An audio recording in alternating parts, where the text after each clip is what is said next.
আসসালামু আলাইকুম এভরিওয়ান। অভিমানী মন গল্পের শেষ পার্ট। তো চলো বেশি কথা না কইয়া গল্প শুরু করা যাক। মিতু আমাকে পাওয়ার জন্য আবার উল্টোপাল্টা কিছু করবে না তো? ও আবার আপুর সংসারে ঝামেলা পাকিয়ে দিবে না তো? এইসব ভাবতে ভাবতে আমার খুব টেনশন হতে লাগলো। আমি একটু শুয়ে পড়লাম। একটু পর অনু ফোন দিল। একটু কথা না বলেই আমি অনুকে ফোনটা কেটে দিয়ে বললাম, অনু ফোন কাটলে আমি ভাবছি মিতুর বিষয়টা অনুকে কি বলবো আমি নাকি বলবো না বুঝছি না। একবার ভাবলাম মিতুর বিষয়টা অনুকে না বলে মাসুদ ভাইয়াকে বলে দেখি, কিন্তু আবার ভাবলাম আজকে সবেমাত্র আপুকে মাসুদ ভাইয়া ওনার বাসায় নিয়ে গিয়েছেন, এখনই আবার এইসব কথা কি বলা ঠিক হবে? না থাক, মাসুদ ভাইয়াকে বলা যাবে না। কি করব কিছুই বুঝছি না। এমন সময় অনু আবার ফোন করলো। আমি বললাম অনু বলো। অনু বলল, আচ্ছা আবির তোমার কি হয়েছে? আমি বললাম, কই কি হবে, কিছুই না তো। অনু বলল, আবির বলো না কি হয়েছে আমায়। আমি বললাম, আরে কি হবে, কিছুই না। মাসুদ ভাইয়া এসেছিল, আপুকে নিয়ে গেলেন। অনু বলল, তার মানে আপুকে মাসুদ ভাইয়া মেনে নিয়েছেন? আমি বললাম অনু বলল, এটা তো অনেক খুশির খবর, তা তুমি মন খারাপ করে আসো কেন? আমি বললাম, আপু চলে গেল, আবার ভাগ্নেটার সাথে কত মজা করতাম, আজকেও নাই, তাই একটু খারাপ লাগছে আর কি। অনু বলল, ও আচ্ছা। আমি বললাম, অনু কালকে ফিরে আসো, চলো না কালকে একটু একসাথে কোথাও ঘুরতে যাই। অনু বলল, আচ্ছা ঠিক আছে। আমি বললাম, কালকে তো অফিস ছুটি, তাহলে চলো সকাল সকাল বেরিয়ে যাই। অনু বলল, ঠিক আছে। কিছুক্ষণ কথা বলে ফোনটি রেখে দিলাম। পরের দিন গাড়ি নিয়ে অনুর বাসার সামনে চলে গেলাম। অনুকে নিয়ে চললাম ঘুরতে। একটু ঘোরাঘুরি করার পর এক দোকানের পাশে গিয়ে গাছের নিচে বসলাম। দোকানদারকে 2টি চা দিতে বললাম। চা খেতে গেলে অনু বলল, চা পরে খাবে, আগে এগুলো খেয়ে নাও। তার মানে আজকেও অনু রান্না করে নিয়ে এসেছে? অনু বলল, ভয় পেও না, আমি আজকে তোমাকে খাইয়ে দিতে চাইবো না। আমি বললাম, আচ্ছা আচ্ছা ঠিক আছে। অনুর হাতে রান্না করা খাবারগুলো খেলাম। বেশ ভালো রান্না করেছে অনু, তাই ওকে ধন্যবাদ জানালাম। খাওয়া দাওয়া শেষ, হঠাৎ আপু ফোন দিল। আমি বললাম, আপু কেমন আছিস? আপু বলল, ভালো আছি ভাই, তুই কেমন আছিস? আমি বললাম, আপু ভালো আছি। ভাগ্নে কি করছে? আপু বলল, ভাই আর বলিস না, আসার পর থেকে তোর ভাগ্নে শুধু মামা মামা করছে, কালাই একটু বেরিয়ে যা। আমি বললাম, আচ্ছা আপু, অনুকে নিয়ে আসবো সাথে? আপু বলল, আচ্ছা কাল আসিস তাহলে। আমি বললাম, বলে ফোনটা রেখে দিলাম। অনু চলো বাড়ির দিকে যাওয়া যাক, আর কালকে চলো আপুর বাসা থেকে ঘুরে আসি। অনু বলল, আচ্ছা। অনুকে নিয়ে গাড়িতে আসছি, আর ভাবছি না মিতুর বিষয়টা অনুকে বলেই দিই তাহলে। আমি মিতুর বিষয়টা অনুকে সব খুলে বললাম। অনু বলল, মিতু যে আমার বান্ধবী, আমার ভাবতেই অবাক লাগে আমি ওর বান্ধবী ছিলাম। আমি বললাম, দেখো অনু, আজকে সব সমস্যা ও ভুলের সমাধান হয়েছে, কিন্তু মিতুর জন্য মনে হয় আবার নতুন করে সমস্যার সৃষ্টি হবে। অনু বলল, না আবির, কিছুই হবে না, মিতুকে অপুর সাথে মিলিয়ে দিলেই তো সবকিছুর সমাধান হয়ে যাবে। আমি বললাম, ঠিক বলছো, কিন্তু একবার ভেবে দেখছো কি, আমার এক হাতে আপুর পুনরায় ফিরে পাওয়া সুখের সংসার, আর অন্য হাতে মিতুর ভালোবাসার নামের পাগলামি। আমি বললাম, একটু এদিক সেদিক হলেই আবার আপুর সংসারটা ভেঙে যাবে অনু। অনু বলল, তুমি শুধু শুধু টেনশন করছো, এমন কিছুই হবে না আবির। আমি বললাম, না হলেই ভালো। অনুর বাসার সামনে পৌঁছে অনুকে নামিয়ে দিলাম। বাসায় এসে রুমে বসে আছি, হঠাৎ আব্বু আমার রুমে আসলো। আমি বললাম, আব্বু কিছু বলবা?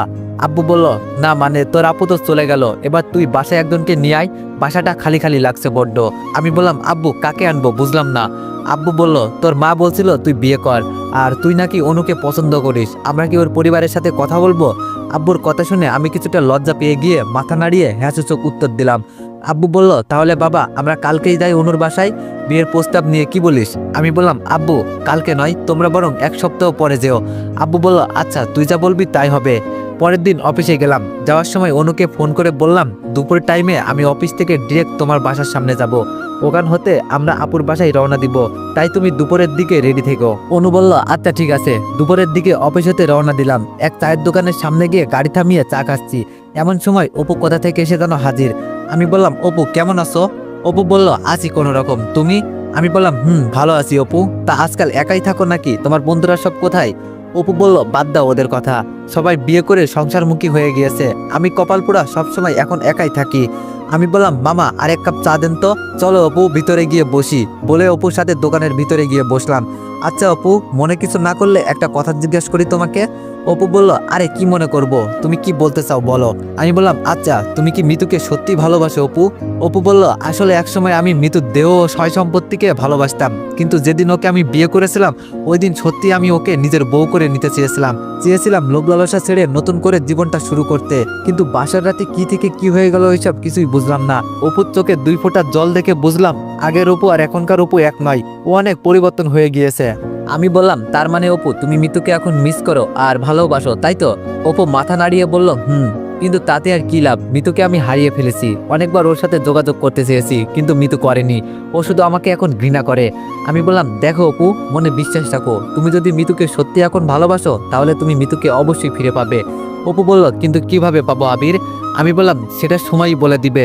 আমার ফোনটা হঠাৎ বেজে উঠলো, ফোনটা হাতে নেই দেখি অনু ফোন করেছে। 1 মিনিট অপু, বাইরে এসে বললাম অনু বলো। অনু বলল এই কখন যাবা আবির? আমি সেই কখন থেকে বাইরে হয়ে বসে আছি।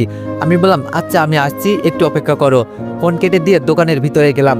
আচ্ছা অপু আজ চলি, তাহলে অন্য একদিন আবার কথা হবে। আমি চায়ের বিল দিতে গেলে অপু আমাকে বিল না দিতে দিয়ে ও বিল পে করে দিল। আমি গাড়ি নিয়ে এসে মিতুর বাসার সামনে গাড়ি থামিয়ে অনুকে ফোন দিলাম। অনু বলল আচ্ছা একটু দাঁড়াও। 2 মিনিট পর অনু বাসা থেকে বের হয়ে আসলো। ও বার হতেই আমি হাঁ করে তাকিয়ে রইলাম। বা বেশ ভালোই তো লাগছে অনুকে শাড়িতে। শাড়ি পরে অনু দেখি পিঁপড়ার মতো আস্তে আস্তে হেঁটে আসছে। ওর হাঁটা দেখে আমি হাঁ করে হেসে দিলাম। আমার হাসি দেখে অনু গাড়ি কাছে এসে জানালা দিয়ে বলল এই শোনো, একদম হাসবা না বলে দিলাম, প্রথমবার শাড়ি পরেছি। আমি বললাম আচ্ছা ওঠো। আমি বললাম অনু শাড়িতে তোমাকে বেশ সুন্দর লাগছে। অনু বলল তাই নাকি, ধন্যবাদ মিস্টার। আমি বললাম মনে হচ্ছে কি জানো অনু, মনে হচ্ছে তুমি বিয়ে করা কার জন্য বউ। অনু বলল কার বউ মানে? আমি তোমার বউ, তোমার ফিউচার বউ আমি। আমি বললাম আমি বললাম অনু আসার সময় এক দোকানে অপুর সাথে দেখা হয়েছিল। অনু বলল ও আচ্ছা। আমি বললাম অনু, অপু তো অনেক পরিবর্তন হয়ে গিয়েছে, অপু এখন মন থেকে মিতুকে ভালোবাসে। অনু বলল ও তাহলে তো ভালোই হবে, মিতুর সাথে অপুকে আমরা মিল করিয়ে দিব। আমি বললাম কিন্তু মিতুকে রাজি করাতে পারবো কি আমরা? অনু বলল অবশ্যই পারবো আবির। আমি বললাম আচ্ছা। অনু বলল আবির শোনো না একটা কথা। আমি বললাম বলো অনু। অনু বলল আবির তুমি আমাকে কবে তোমার বউ করে নিবা? আমি বললাম খুব শীঘ্রই তোমাকে বউ করে নিব আমি। আব্বু আজকে সকালে তোমার আমার বিয়ের বিষয়ে কথা বলছিল, আগামী সপ্তাহে আমার পরিবার বিয়ের প্রস্তাব নিয়ে তোমার বাসায় যাবে। অনু বলল কি বলো আবির, সত্যি? আমি বললাম সত্যি। আমি কিছু বুঝে ওঠার আগেই অনু আমাকে পুরো 10 সেকেন্ডের একটা চুমু আমার গালে বসিয়ে দিল। অনুকে আমি এক ঝাঁকি দিয়ে বললাম এসব কি অনু? অনু বলল ধ্যাত, তুমি একদম আনরোমান্টিক আবির, আমার হবু বরকে আমি চুমু দিয়েছি তাতে কি হয়েছে? আমি বললাম দেখো অনু, বিয়ের আগে এইসব রোমান্টিকতার নামে লুচ্চামি করা হারাম। আমি চাই না বিয়ের আগে তোমাকে স্পর্শ করে দেখতে, রোমান্টিকতার নামে এমন নষ্টামি করতে। আর তুমি সবসময় আমাকে আনরোমান্টিক বলো তাই না? আগে বউ হও, তারপর বুঝবে আমি আনরোমান্টিক নাকি রোমান্টিক। সারাদিন শাড়ির আঁচল টানবো। অনু বলল ও আচ্ছা তাই, আমিও দেখবো তাহলে। আপুর বাসায় পৌঁছে গেলাম। গেটে গিয়ে দুটো হর্ন দিতেই দারোয়ান গেট খুলে দিল। আমি গাড়ির জানালা দিয়ে মাথা বের করে বললাম কেমন আছেন চাচা? দারোয়ান চাচা বলল ভালো, তুমি কেমন আছো বলতে গিয়ে চাচার মুখের কথাটা আটকে গেল, কেননা আমাকে এভাবে দেখে হয়তো উনি অবাক হয়ে গিয়েছেন। গাড়ি থেকে নামতে আপু ভাগ্নেকে কোলে নিয়ে বেরিয়ে আসলো। আমার গোলুমলু ভাগ্নেটা কেমন আছে বলে ভাগ্নেকে কোলে নিলাম। অনুর সাথে আপু গল্প করতে করতে আমার পিছনে আসতে আর আমি ভাগ্নেকে কোলে নিয়ে আগে বাসায় ঢুকলাম। আমাকে দেখে মিতু অনেক খুশি হলো, কিন্তু ওর খুশি ভরা মুখটা নিমিষেই কালো হয়ে গেল আপুর সাথে অনুকে দেখে। মিতু হয়তো ভেবেছে আমি আর অনু মনে হয় বিয়ে করে ফেলেছি। মিতুকে নাস্তার ব্যবস্থা করার জন্য আপু ইশারা করলো, কিন্তু মিতু আপুর কথা না শুনে দাঁড়িয়ে রইল। তাই আপু আমাদের বসতে দিয়ে নাস্তার ব্যবস্থা করতে চলে গেলেন। আমিও মিতু বসলাম। মিতু অনুকে বসতে বলল, কিন্তু মিতু অনুকে ডেকে নিয়ে একটু সাইডে গেল। একটু পর অনু আসলে আমি জানতে চাইলাম মিতু ওকে কি বলল।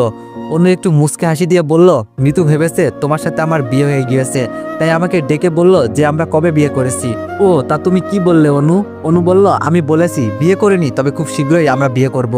আমি বললাম ও শোনো অনু, মিতু হয়তো আমার কথা নাও বিশ্বাস করতে পারে, তাই তুমি মিতুকে সব খুলে বলবা তোমার আমার ভালোবাসার কথা। আশা করি ও একজন মেয়ে হয়ে তোমার সব কথাই বুঝবে, আর অপুর বিষয়টাও মিতুকে বলবা। অনু বলল আবির সব বলবো আমি, আজকেই মিতুকে সব বললে কেমন হয় আবির? আমি বললাম আজকেই তো বলতে হবে, কেননা আমরা তো সন্ধ্যার দিকেই বাসায় চলে যাব। অনু বলল আবির আমার মনে হয় তোমার আপুকেও আমাদের সব জানানো উচিত। আমি বললাম অনু, আপু নাস্তা নিয়ে আসলে আমি আপুকে সব বলবো, আর তুমি নাস্তা শেষ হলে মিতুকে বলবা। অনু বলল আচ্ছা আবির। একটু পর আপু নাস্তা নিয়ে আসলো। আমি নাস্তা খেতে খেতে আপুকে সব কথা খুলে বললাম। আপু সব কথা শুনে আপু বলল ভাই মিতু সব মেনে নিল, তো দুলাভাই কি আবার অপুকে মেনে নিবেন অপুর আর মিতুর সম্পর্কটাকে? আমি বললাম আপু আমি কিছু জানি না, দুলাভাইকে কিভাবে রাজি করাবি সেটা তোর দায়িত্ব। আপু বলল আচ্ছা ভাই, তোর দুলাভাই বাসায় ফিরলে আমি সব কথা খুলে বলবো। নাস্তা খাওয়া শেষ হয়ে গেল। আপু একটু গল্প করে রান্না করতে চলে গেল। আমি ভাগ্নেকে কোলে নিয়ে অনুকে বললাম অনু এখন যাও, মিতুর রুমে গিয়ে সব কথা খুলে বলো। আমার কথা মতো অনু মিতুর রুমে চলে গেল। আমি বসে বসে ভাবতে লাগলাম একবার যদি মিতু রাজি হয়ে যেত তাইলে অনেক খুশি হতাম। প্রায় 1 ঘন্টা পর অনু মিতুর রুম থেকে বার হলো। আমি বললাম অনু মিতু কি বললো, ও কি রাজি হয়েছে? অনু বলল আবির মিতু তোমাকে ওর রুমে ডাকলো। আমি বললাম ও আচ্ছা। ভাগ্নেকে অনুর কাছে দিয়ে আমি মিতুর রুমে গেলাম। মিতুর রুমে প্রবেশ করেই গলা ছাড়ি দিতে মিতু আমার দিকে তাকালো। আমি বললাম মিতু আমাকে ডেকেছো তুমি? মিতু বলল ডেকেছি আবির। দেখো আবির, একবার আমার ভাইয়ের সংসার ভেঙে আমি যেই পাপ করেছি সেই সাজা আমি ঠিকই পেয়েছি। এখন আবার আমি তোমার আর অনুর মাঝে কাটা হয়ে দাঁড়াতে চাই না। তোমাকে ভালোবেসে হয়তো আমি তোমাকে নিজের করে পেলাম না, তবে তুমি তোমার ভালোবাসার মানুষটাকে নিয়ে সুখে থাকো, এটাই আমি চাই। আমি বললাম ও ধন্যবাদ মিতু। মিতু বলল কিন্তু আবির, যেই মানুষটা আমাকে একটুও ভালোবাসে না তার সাথে আমি কিভাবে সংসার করব বলতে পারো তুমি? আমি বললাম আগের অপু আর এখনকার অপু এক নয় মিতু। অপু এখন অনেক পরিবর্তন হয়ে গিয়েছে। অপু সত্যি তোমাকে এখন মন থেকেই চাই। বিশ্বাস না করলে তুমি একবার অপুর সাথে যোগাযোগ করে দেখো। মিতু বলল আচ্ছা ঠিক আছে, আমি অপুর সাথে কথা বলে দেখবো তাহলে। আমি বললাম ধন্যবাদ মিতু, এখন তাহলে চলো বাইরে যাওয়া যাক, তিনজন একটু গল্প করি। মিতু বলল আচ্ছা চলো। আমরা গল্প করছি, কিন্তু আমার মনে একটা আশঙ্কা লেগে রয়েছে। মাসুদ ভাইয়া আবার যদি অপুকে মেনে না নেন তাহলে কি হবে? একটু পর আপু এসে বলল রান্না শেষ, খাবে চলো সবাই। খাওয়া দাওয়া শেষ করলাম। আপু অনেকবার থাকার জন্য বললেও আমি আর অনু না থেকে চলে আসলাম। আসার সময় আপুকে মাসুদ ভাইয়ার কাছে সব কথাগুলো বলার জন্য আবার মনে করে দিলাম। অনুকে ওর বাসায় নামিয়ে দিয়ে বাসায় চলে আসলাম। আর সারা রাত আমার ঠিকমতো ঘুম আসলো না, শুধু একটাই টেনশন, মাসুদ ভাইয়া মানবে তো? সকালের দিকে মাসুদ ভাইয়া ফোন দিলেন। আমি বললাম ভাইয়া কেমন আছেন? মাসুদ ভাই বলল ভালো। তা আবির, তোমার আপু বলল অপু নাকি এখন ভালো হয়ে গিয়েছে, মিতুকে নাকি আবার ওর বউ করে নিয়ে যেতে চাই। আমি বললাম ভাইয়া, আমি অপুর সাথে কথা বলেছি, অপু এখন সত্যি ভালো হয়ে গিয়েছে, আপনি চাইলে ওর সাথে কথা বলে দেখতে পারেন। মাসুদ ভাই বলল আচ্ছা আবির। উনি ফোনটা কেটে দিলেন। আমি অনেক খুশি হয়ে গেলাম, কেননা মাসুদ ভাইয়া নিশ্চিত রাজি হয়ে যাবেন।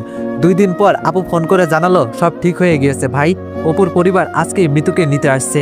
আপুর কথা শুনে আমি এত খুশি হয়ে গেলাম তা আর বলে হয়তো বোঝাতে পারবো না। অনুকে ফোন করে জানালে অনু অনেক বেশি খুশি হলো। আব্বু আম্মুকে জানালাম, ওনারাও খুব খুশি হয়ে গেল। আব্বু বলল বাবা আমরা এখন তাহলে অনুর বাসায় বিয়ের প্রস্তাব নিয়ে যাই। আমি কিছুটা লজ্জা পেয়ে গিয়ে মাথা নাড়িয়ে জানালাম। রুমে এসে অনুকে আবার ফোনতে যাব কি এমন সময় রং নাম্বার থেকে ফোন আসলো। হ্যালো কে? আমি অপু। তোমাকে যে কি বলে ধন্যবাদ জানাবো তার ভাষা আমার জানা নেই।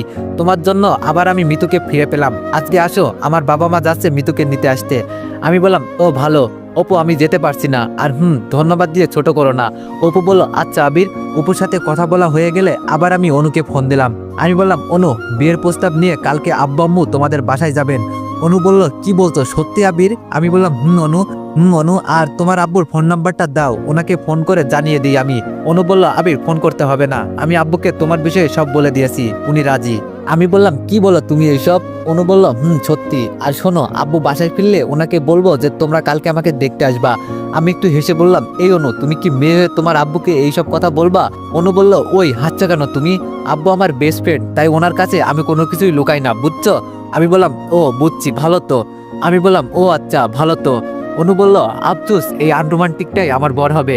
আমি বললাম আনরোমান্টিক কি রোমান্টিক? দাঁড়াও না, বিয়েটা আগে হোক খালি, তারপর বুঝিয়ে দিব। একটু কথা বলে ফোনটা রেখে দিলাম। আপুকে ফোন করে আসতে বললাম। পরের দিন সকালেই আপু আসলেন। আপুকে নিয়ে আমরা অনুর বাসায় চলে গেলাম অনুকে দেখতে ও বিয়ের তারিখটা ঠিক করতে। সব ঠিকঠাক হয়ে গেল। 1 সপ্তাহ পর অনুর সাথে আমার বিয়ের তারিখ ঠিক হয়ে গেল। খুব ভালোভাবেই বিয়ের আয়োজনটা শেষ হয়ে গেল।